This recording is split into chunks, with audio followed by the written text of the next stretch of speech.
Assalamualaikum warahmatullahi wabarakatuh.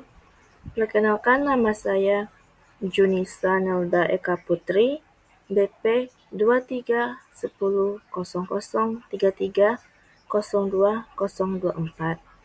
Saya akan mempresentasikan tugas pengawasan mutu agroindustri dengan judul Analisis Perbaikan Mutu PDCA dan Continuous Improvement pada studi kasus kerupuk kulit ikan tuna dengan dosen pengampu Profesor Dr. Insinyur I. Ketut Budirega MSI. Latar belakang: industri mengolah hasil pertanian atau perikanan menjadi produk bernilai tambah. Kualitas produk sangat faktor utama keberhasilan usaha. Kerupuk kulit ikan tuna, produk agroindustri dari limbah kulit ikan tuna. Masalah utama kerusakan kemasan mencapai 10% dari total produksi. Jenis kerusakan kemasan yaitu adalah kemasan bocor, segel tidak rapat, plastik sobek, dan bentuk kemasan berubah-ubah, berdampak pada biaya, retur, dan citra perusahaan. Solusi perbaikan mutunya yaitu menerapkan metode PDCA dan Continuous Improvement secara sistematis untuk mengurangi kerusakan dan meningkatkan mutu produk. Tujuan dan manfaat analisis. Yang pertama, identifikasi dan akar masalah. Identifikasi masalah, mutu produk kulit ikan tuna, dan tentukan apa akar penyebab kerusakan pada kemasannya. Perbaikan dengan PDCA, yaitu susun tindakan perbaikan kemasan secara sistematis menggunakan metode PDCA yang terstruktur. Dan program CE dan evaluasi, membuat program Continuous Improvement selama 1 tahun dan evaluasi efektivitas perbaikan mutu. Manfaat analisis, dasar keputusan perusahaan, jaminan mutu konsumen, dan pemahaman pengawasan mutu agroindustri. Profil produk kerupuk kulit ikan tuna.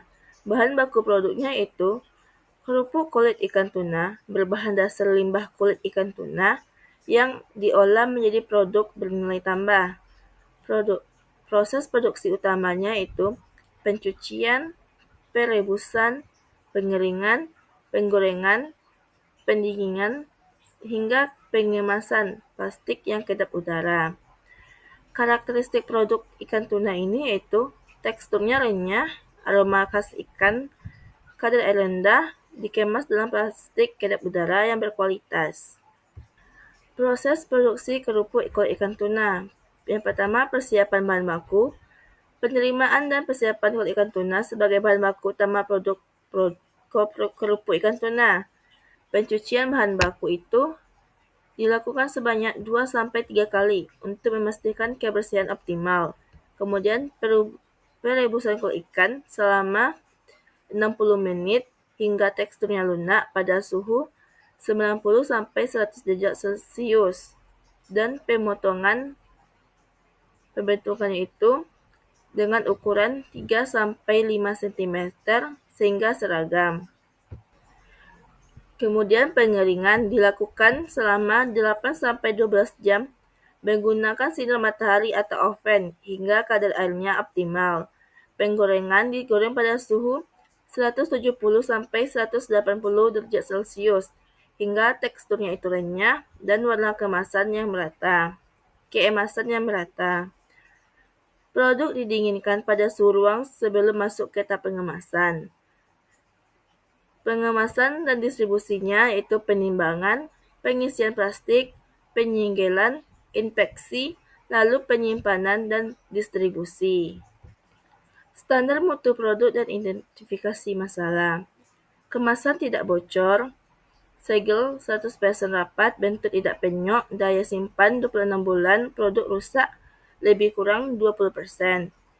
Kemasan mutu teridentifikasi, kemasan bocor produk, melempem, segel tidak rapat yaitu kontaminasi udara masuk ke produk, kerusakan kemasan lanjutannya itu kemasannya robek, yaitu penurunan kualitas produk, bentuk kemasan berubah, dan kemudian meningkatkan keluhan konsumen. Dampak kerusakan kemasan itu adalah kepuasan pelanggan itu bisa turun, produk return meningkat, biaya produksi naik, citra perusahaan akan menurun. Ini adalah diagram Ishikawa atau analisis akar penyebab kerusakan kemasan. Yang pertama adalah pada faktor manusia, faktor mesin, faktor metode, faktor material. Kemudian pada faktor lingkungan, pengukuran, dan dengan adanya faktor tersebut, kita perlu melakukan perbaikan menyeluruh pada semua faktor, manusia, mesin, metode, material, lingkungan, dan pengukuran itu. Metode 5 whys analisis akar masalah.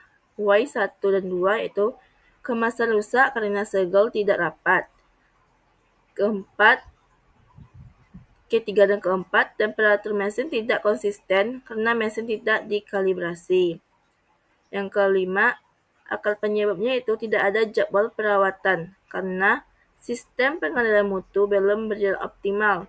Akar masalahnya tidak ada standar pemeliharaan dan pengawasan proses pengawasannya.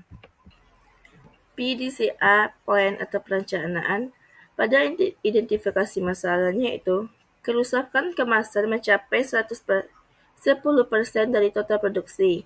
Target perbaikan menurun tingkat kerusakan menjadi kecil dari 20%.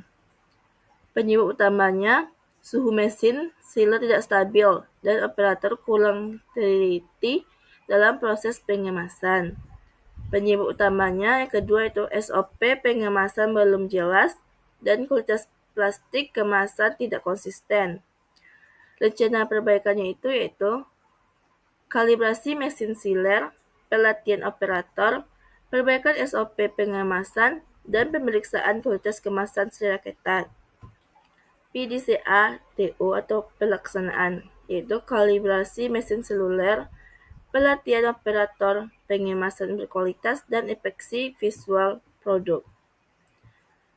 PDCA cek atau pemeriksaan, yaitu pada kerusakan kemasan, keluhan konsumen, efisiensi produk meningkat dari 85% menjadi 95%, proses lebih lancar dan produktif. PDCA atau ACT pada tindakan standarisasi, penempatan SOP pengemasan, pelatihan operator rutin, audit mutu internal, evaluasi berkala. Indikator keberhasilan pada program CE, yaitu produk cacat kurang dari 2% dari total produk kerupuk kulit ikan tuna. Keluhan pelanggan kurang dari 1% untuk menjaga kepercayaan dan kepuasan pada konsumen. Efisiensi pada produk itu lebih dari 95% untuk memastikan proses berjalan optimal dan berkelanjutan. Ketidaksesuaian mutu itu targetnya kurang dari 3%, guna menjaga standar kualitas kemasan secara konsisten. Pengukuran kinerja dan evaluasi hasil produk cacat kecil dari 2%, keluhan pelanggan kecil dari 1 sudah tercapai, efisiensi produk besar dari 95% sudah tercapai, dan ketidaksesuaian mutu kecil dari 3% sudah tercapai. Kendala dan potensi perbaikan selanjutnya yaitu penyesuaian operator terhadap SOP baru. Kedua, perawatan mesin menambah biaya operasional awal. Ketiga, digitalisasi pencatatan mutu produksi, peningkatan kualitas material kemasan, dan audit mutu rutin lebih ketat. Penyebab utama pada masalah mutu ini adalah tidak adanya standar pemeliharaan mesin dan pengawasan proses pengemasan yang konsisten menjadi akar penyebab utama pada kerusakan kemasan. Pentingnya analisis akar masalah agar tindakan perbaikan tepat sasaran dan mencegah masalah berulang. PDCA memastikan siklus perbaikan permanen dan berkelanjutan. CI dan daya saing produk, konsistensi mutu dan efisiensi proses peningkatan kepercayaan konsumen, memperbaiki masalah terjadi, preventif, mencegah masalah sebelum terjadi. Itulah presentasi dari saya. Kalau ada kata saya yang salah, mohon dimaafkan. Wassalamualaikum warahmatullahi wabarakatuh. Terima kasih.